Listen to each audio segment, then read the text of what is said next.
नमस्कार, मैं डॉक्टर विनेता। मेरा आज का विषय है परामर्श में नैतिकता, एथिक्स इन काउंसलिंग। अब है नैतिकता क्या होती है। परामर्श में नैतिकता वो आधार है जिस पर भरोसा, गोपनीयता और मदद टिकी रहती है। बिना नैतिकता में परामर्श सिर्फ बातचीत रह जाती है। परामर्श का पूरा खेल ही भरोसे पर टिका है, क्योंकि जो क्लाइंट होता है वो आपके सामने अपने जीवन की ऐसी ऐसी चीजें खोल कर रखता है जिस जो सबसे कमजोर होती है उसके जीवन में, वो सारी चीजें आपके साथ शेयर करता है। अगर हमारे परामर्श में नैतिकता नहीं होगी तो वह असहज महसूस करेगा और वो अपने बारे में इतना डिटेल में आपको नहीं बताएगा। तो नैतिकता ही वो ढाल है जो उस भरोसे को बचाए रखती है और आपके और क्लाइंट के बीच एक नींव का काम करती है, एक भरोसे का काम करती है। अब इसमें आता है सही और गलत के बीच अंतर करने की क्षमता को ही नैतिकता कहा जाता है।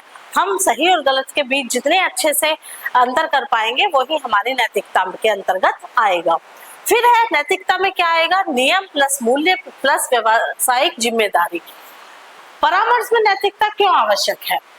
सेवार्थी की सुरक्षा के लिए, विश्वास का निर्माण के लिए और पैसे की गरिमा बनाए रखने के लिए परामर्श में नैतिकता की आवश्यकता ज्यादा पड़ती है। अब है कि परामर्श में नैतिकता के मूल सिद्धांत। इसमें होता है कि सेवार्थी को स्वयं निर्णय लेने का अधिकार प्राप्त होना चाहिए। वो खुद निर्णय लेगा कि उसे क्या क्या चीजें आपसे बतानी है, वो कितना अपने काम में फ्री है, वो सारी चीजें। उपकार, सेवार्थी के भलाई के लिए कार्य करना जो है वो परामर्श का सबसे महत्वपूर्ण कार्य और एक उत्तरदायित्व है। जब भी हम किसी का परामर्श करते हैं, किसी को काउंसलिंग देते हैं, तो हमारा सबसे बड़ा कार्य क्या होता है, उस सेवार्थी की भलाई करना। हम उसके लिए एक रास्ता खोजते हैं, लेकिन वो उस रास्ते पर चलना उसी को होता है। फिर है अहानिकारिता, हानि ना पहुंचाना। परामर्श में जो सबसे बड़ा कार्य है वो है कि हम अपनी भाषा, हम अपने चीजों से उसको हानि ना पहुंचाए, हम उसको दुख ना दें, हम किसी भी तरह का उसको कष्ट प्रदान ना करें। न्याय के अंतर्गत आता है कि सभी के साथ समान व्यवहार करना। परामर्श में नैतिकता में न्याय भी सबसे वो है, क्योंकि सभी तरह के लोग हमारे सामने आते हैं, तो हमें पारदर्शिता दिखाने के लिए सभी के साथ समान व्यवहार और सभी के साथ समान न्याय करना होता है। फिर है निष्ठा, वादे और विश्वास का पालन करना। हमने जो उसके साथ प्रोमिसेस किए हैं या हम जो उसको विश्वास हमने उसको इतने लंबे टाइम में दिलाया है, हम उस विश्वास पर खरे उतरे, हम उसके साथ एक निष्ठा की भावना रखें, उसके साथ एक विश्वास की भावना रखें। हमने जो उसके साथ प्रोमिस किए हैं हम उनका उल्लंघन ना करें। सत्यनिष्ठा यानी कि ईमानदारी के साथ काम करना, ये भी परामर्श के नैतिकता के अंतर्गत ही आता है कि हमें जो भी कार्य हम अपने सेवार्थी के साथ कर रहे हैं वो हम पूरी ईमानदारी के साथ करें। हम उसके साथ कोई भी वादा खिलाफी या कोई भी उसके विश्वासघात वाली स्थिति उसके साथ पैदा ना करें। फिर आता है इसके अंतर्गत ही गोपनीयता। देखिए, परामर्श में जो नैतिकता के जो चीजें होती हैं, एथिक्स होते हैं, उसमें जो है गोपनीयता एक बहुत ही महत्वपूर्ण पहलू है। परामर्श में गोपनीयता सबसे महत्वपूर्ण नैतिक दायित्वों में से एक होता है, क्योंकि सेवार्थी की जानकारी किसी तीसरे व्यक्ति को साझा नहीं की जाती। भाई वो आपको इतने विश्वास के साथ आपके साथ वो अपनी चीजें, अपनी समस्याएं, अपनी दुखद या सुखद घटनाएं शेयर कर रहा है, तो आपका भी ये दायित्व होता है, आपका भी ये वादा है उसके साथ कि आप उसको उसके साथ उसने जो आपके साथ साझा की हैं अपनी परेशानियां या अपनी बातें, वो आप तीसरे व्यक्ति को नहीं बताएंगे। उससे क्या होगा कि वो बातें फैल जाती हैं और वो आपके पास आया है इलाज या आपके पास आया अपनी समस्याओं का समाधान के लिए, लेकिन वो चीजें फिर बढ़ जाती हैं। सेवार्थी की जानकारी उसमें आएगी, लेकिन इसमें भी सबसे ज्यादा चीज होती है कि इसमें भी गोपनीयता की कुछ सीमाएं होती है, लिमिट्स होती हैं। वो क्या होती है कि जब सेवार्थी स्वयं को या दूसरे को नुकसान पहुंचाना की स्थिति में पहुंच जाता है, तब आपको उसकी जानकारी उसके परिवार में या उसके दोस्तों को या पुलिस को देनी आवश्यक होती है। अगर वो किसी की हत्या करने के बारे में सोच रहा है या खुद आत्महत्या करने के बारे में सोच रहा है, तो हम यहाँ पर गोपनीयता की सीमाओं के अंतर्गत आकर उसकी ये बात उसके परिवार में या कानून में बताने जरूरी समझेंगे। न्यायालय का आदेश हो, जैसे बहुत सारे क्रिमिनल्स की भी काउंसलिंग होती है, तो उसमें न्यायालय आदेश आपको निर्देश देता है कि उससे रिलेटेड अब वो जो जो चीजें आपको बता रहा है, जो काउंसलिंग में चीजें या बातें हो रही है, वो न्यायालय को प्रेषित की जाए। न्यायालय उनका साक्ष्य इकट्ठा करता है और उनसे आगे के उसके केस में सहायता मिलती है। फिर है कि अवयस्क के साथ शोषण की स्थिति में अगर कोई माइनर है और उसके साथ किसी भी तरह के शोषण की स्थिति पैदा हो रही है, तब भी आपको क्या होगा, आपको वो चीजें उसके परिवार या अन्य लोगों के साथ शेयर करनी आवश्यक हो जाती है। सेवार्थी को पहले से ही इन सीमाओं के बारे में बताना आवश्यक होता है। आप उसको बताएंगे कि अगर मुझे जहां पर भी ये लगेगा कि आपसे रिलेटेड कोई समस्या मुझे आपके परिवार या किसी और व्यक्ति को बताने की आवश्यकता है, तो मैं वो चीजें जरूर उनके साथ शेयर करूंगा, जिससे आपका और उसका रिलेशनशिप जो है वो अच्छे से वो रहे। अब है सूचित सहमति। हम जब कार्य करते हैं तो हमें क्या, जब हम परामर्श शुरू करते हैं तो हमें सेवार्थी के साथ कैसी जानकारी को आवश्यक रूप से उसके साथ पहले शेयर कर देना चाहिए। इसमें शामिल है कि परामर्श की प्रक्रिया और उद्देश्य। भाई ये किस लिए हम परामर्श कर रहे हैं, किस लिए हम काउंसलिंग दे रहे हैं, ये आपको क्लाइंट को बताना सबसे महत्वपूर्ण है। आप उसको क्लियरली बताएंगे कि मैं इस उद्देश्य के साथ आपके साथ इस काउंसलिंग सेशन को स्टार्ट कर रही हूँ। फिर है गोपनीयता और उसकी सीमाएं, जैसे कि आपके द्वारा बताई गई जो भी इंफॉर्मेशन है वो मेरे पास सुरक्षित रहेंगी और बहुत ज्यादा आवश्यकता पड़ने पर ही मैं उस गोपनीयता और उनकी सीमाओं में उस चीज को आगे बढ़ाऊंगा। जैसे कि मैंने आपको पहले भी बताया कि अगर वो किसी को हानि पहुंचाने या स्वयं को हानि पहुंचाने वाली स्थिति या बातें करते हैं, तब वो चीजें आप उनके घर में या आगे पुलिस या प्रशासन को बताएंगे। फिर है शुल्क और सत्र की अवधि। शुल्क और सत्र की अवधि भी हम सेवार्थी को पहले ही समझा देंगे और तय कर देंगे कि भाई मैं इस काउंसलिंग सेशन के लिए आपसे इतनी फीस लिया जाएगा और आपके सत्र की अवधि क्या होगी, आपके साथ उसको कितने सेशन करने होंगे, 2 करने होंगे, 4 करने होंगे, और समय आप किस समय उसको उपलब्ध होंगे, वो आप सारी चीजें उसको पहले ही क्लियर कर चुके होंगे। फिर है भाग्य द्वारे स्वैच्छिक है और कभी भी बंद की जा सकती है। अगर आप अनकंफर्टेबल हैं या आपका सेवार्थी जो है वो अनकंफर्टेबल है एक दूसरे के साथ बातचीत या काउंसलिंग सेशन में, तो ये स्वैच्छिक भागीदारी है। आप या आपका सेवार्थी उस चीज को वहीं पर समाप्त कर सकता है।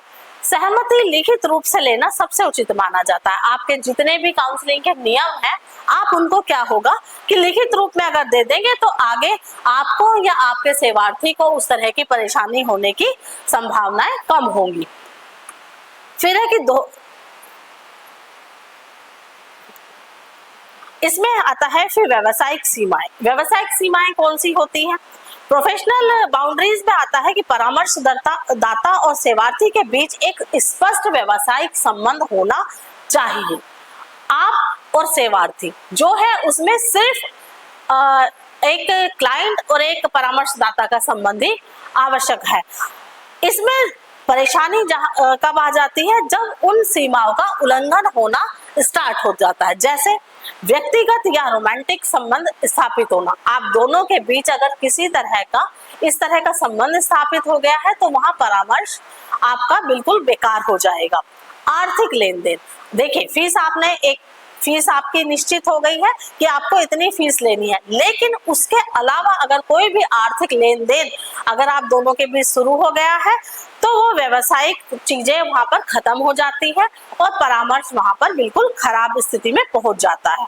दोहरी भूमिका निभाना, जैसे कि मित्र और परामर्श दोनों होना, ये एक बहुत ही वैसी चीजें हैं कि अगर आप किसी के मित्र हैं तो आप उसको एक प्रोफेशनल तरीके से परामर्श नहीं दे सकते, क्योंकि आप उसके बारे में सब जानते हैं। वो आपसे चीजें छुपाने लगेगा कि भाई ये मेरा फ्रेंड है तो मैं इससे वो चीजें शेयर नहीं कर सकता जिससे मुझे आगे आके समस्या हो, या ये मुझे आगे आके उस चीज के लिए ब्लैकमेल या उसका ताना दे। उचित सीमा सेवार्थी की सुरक्षा और परामर्श की प्रभावशीलता दोनों के लिए ही बहुत जरूरी है। फिर आता है दोहरी भूमिका और हितों का टकराव। ये कब होता है?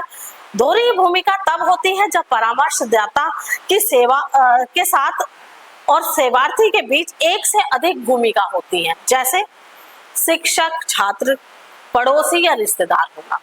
आप शिक्षक छात्र हैं तब भी, लेकिन फिर भी देखिए टीचर का काम है आपकी पढ़ाई के साथ साथ और भी चीजों में मदद करना। लेकिन जहां पड़ोसी और रिश्तेदारों वाली चीज आ जाती है तो वहां आप अपने आप को थोड़ा सा पीछे हटा लीजिए। अगर आपके पास कोई आपका मित्र, आपका पड़ोसी, आपका कोई रिश्तेदार आपसे परामर्श लेने के लिए आता है तो उससे अच्छा है कि आगे समस्याएं पैदा हो आप उसे किसी दूसरे परामर्शदाता के पास रेफर कर दीजिए। इससे निष्पक्षता प्रभावित होती है और शक्ति असंतुलन उत्पन्न होता है। अब ऐसी स्थिति में सबसे अच्छा उदाहरण मैंने वही बताया कि आप उसको क्या है किसी अन्य परामर्शदाता के पास रेफर कर दीजिए, क्योंकि उससे आपके निजी संबंध है वो बने रहेंगे, वो खराब नहीं होंगे। क्योंकि कभी कभी ये चीजें हो जाती हैं कि अरे वो तो मेरे घर के ही थे लेकिन तब भी उन्होंने मुझसे ज्यादा पैसा ले लिया, या उन्होंने मुझे सही सलाह नहीं दी, या वो मेरे बारे में वो सारी चीजें जान गए जो मैं उन्हें नहीं बताना चाहता था। वो अन्य रिश्तेदारों या अन्य मेरे परिवार या अन्य लोगों के साथ मेरी उस चीज का बखान करेंगे और फिर मुझे और ज्यादा समस्याओं का सामना करना पड़ेगा। फिर है सांस्कृतिक संवेदनशीलता और विविधता। इसमें क्या है कि भारत जैसे बहुसांस्कृतिक देश में परामर्शदाता को सांस्कृतिक भिन्नता का सम्मान करना आवश्यक होता है। भारत जो उसमें बहुत सारे संस्कृति के लोग रहते हैं और बहुत सारी चीजें कल्चर में आती हैं। जाति, धर्म, लिंग, भाषा और सामाजिक पृष्ठभूमि के आधार पर भेदभाव नहीं होना चाहिए। हम जो परामर्शदाता होता है वो इन सब चीजों से ऊपर होता है। वो किसी धर्म, किसी जाति, किसी भाषा, किसी सामाजिक पृष्ठभूमि के आधार पर ना तो किसी को काउंसलिंग कर सकता है और ना ही किसी को उसको काउंसलिंग करनी चाहिए, क्योंकि वो सिर्फ एक परामर्शदाता या एक काउंसलर और गाइड की स्थिति में है, वो इन सब चीजों से ऊपर है। फिर सेवार्थी की मूल्य और विश्वासों को समझकर परामर्श देना अधिक प्रभावी होता है। देखिए सब अपने अपने अलग अलग तरह के वो लोग होते हैं और उनका एक अपने नैतिक मूल्य होते हैं, अपने बिलीव्स होते हैं। हम ये नहीं कह सकते उन्हें, हम उन पे अपनी चीजें लाद नहीं सकते कि नहीं आप ये तो जो आप ये कर रहे हैं वो ढोंग है या इस तरह की चीजें आपको नहीं करनी चाहिए। नहीं, वो उसके विश्वास है, हमें उन्हीं के साथ रहकर, उन्हीं के साथ चलकर उसका परामर्श या उसकी काउंसलिंग करनी है। फिर आता है अक्षमता और व्यावसायिक विकास। इसमें क्या आएगा कि परामर्शदाता को केवल उन्हीं क्षेत्रों में कार्य करना चाहिए जिसमें वो प्रशिक्षित है। आप हर चीज में देखिए, हर चीज हर किसी को नहीं पता होती है, हर चीज का ज्ञान भी हर किसी व्यक्ति को नहीं होता है। तो आप जिसमें सुपर है, आप जिसमें निपुण है, आपको वही कार्य, उसी तरह के केस आपको लेने चाहिए। ये जरूरी नहीं है, ये आपकी कोई जिद नहीं है कि नहीं मैं सब कर लूंगा, मुझे इस क्षेत्र की भी जानकारी है। नहीं, हर व्यक्ति एक अपने क्षेत्र का मास्टर होता है। तो आप जिस चीज में प्रशिक्षित है आपको उसी तरह के केस या उसी तरह के चीजों को करना चाहिए। अपनी सीमाओं को पहचानना और जरूरत पड़ने पर दूसरे परामर्शदाता के पास रेफर करना आपका एक नैतिक कर्तव्य होता है। ये भी आपके एक नैतिकता के अंतर्गत आता है कि अपनी जो सीमाएं हैं, मेरी लिमिटेशन है, मुझे पता है कि मैं कहाँ तक हूँ, मेरी क्या योग्यता है और मेरी क्या कमियां हैं। व्यक्ति को अपनी कमियां और अपनी योग्यता सबसे अधिक पता होती है। तो जहां मैं नहीं कर पाने की स्थिति में वहां आप अपने को पीछे कर लीजिए।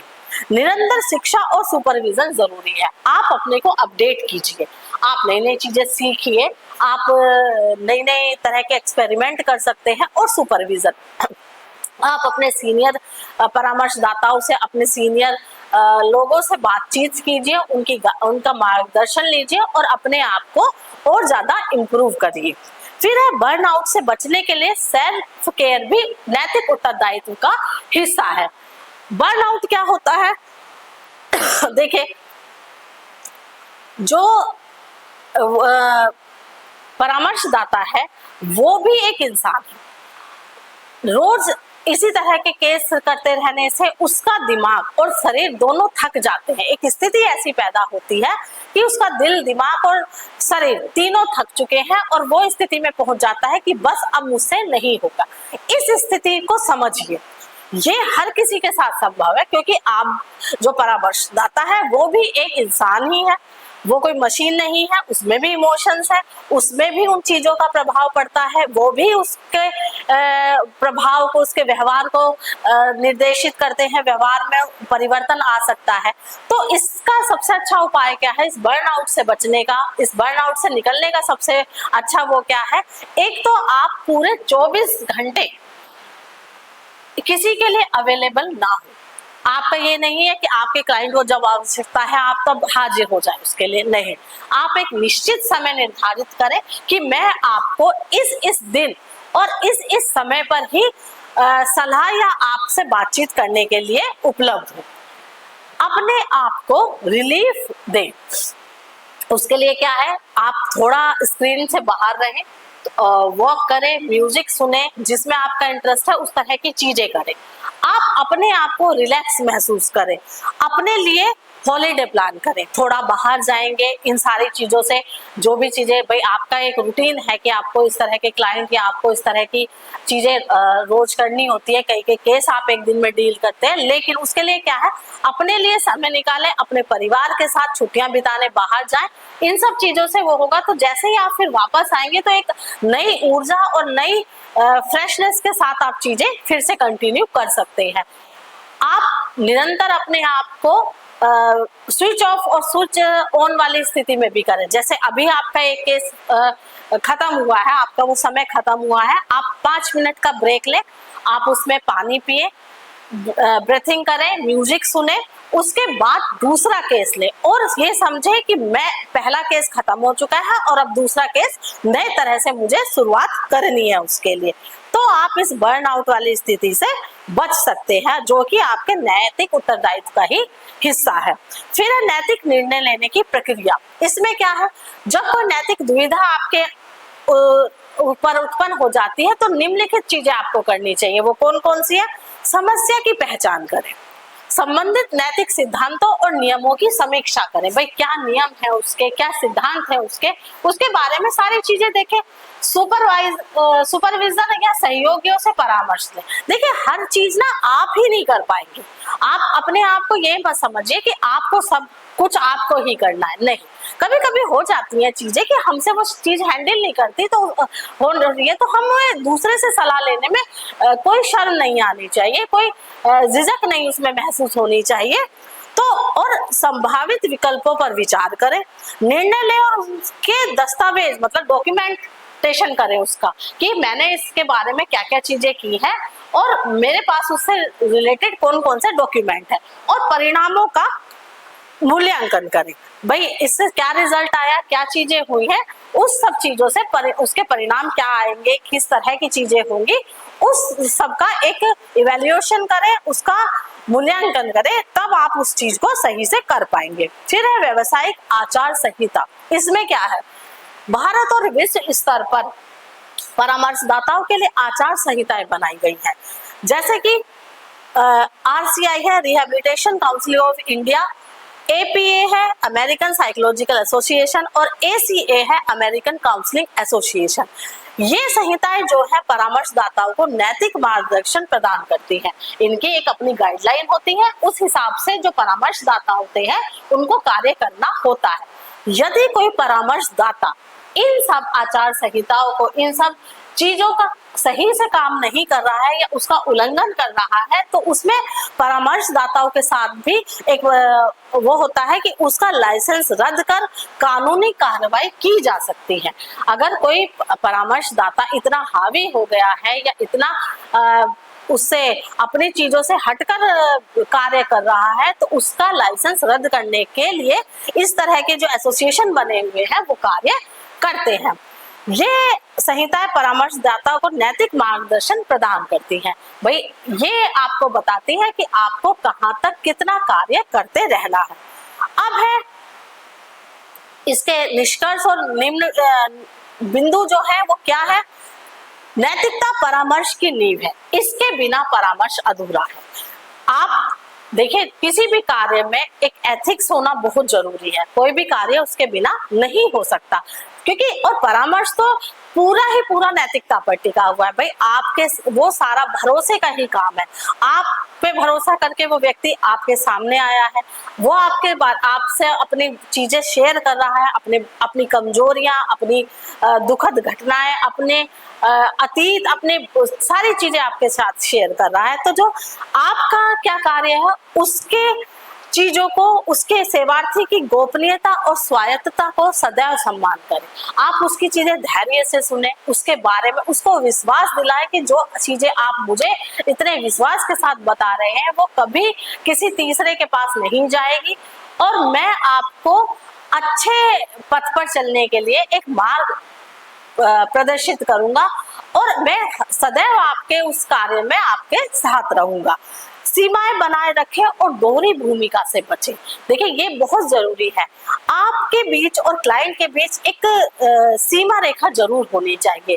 आप एकदम से आप अपनी चीजें उस पर थोपेंगे नहीं, आप इतने उसमें इन्वॉल्व नहीं हो जाएंगे कि आप अपने चीजें उस पर थोपने लगेंगे। नहीं, आप सिर्फ उसको सलाह दे रहे हैं, उसको उस चीज पे आगे बढ़ने का जो चीजें है वो उसी का है।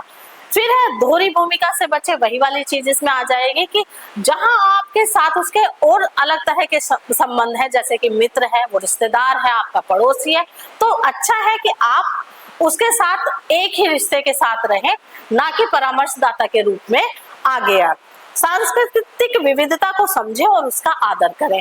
देखिए आपके पास जो भी चीज आ रही है, जो भी क्लाइंट आ रहा है, वो हर अलग अलग कल्चर, अलग अलग कम्युनिटी के लोग आते हैं। तो हर कम्युनिटी, हर भाषा, हर जाति, हर लिंग का आप सम्मान करें और उनके प्रति अपना आदर प्रदर्शित करें कि मैं आपकी कम्युनिटी, आपकी भाषा, आपकी संस्कृति की इज्जत करती हूँ, और उसके साथ मुझे पूरा आपके साथ आपकी चीजों का पूरा विश्वास है।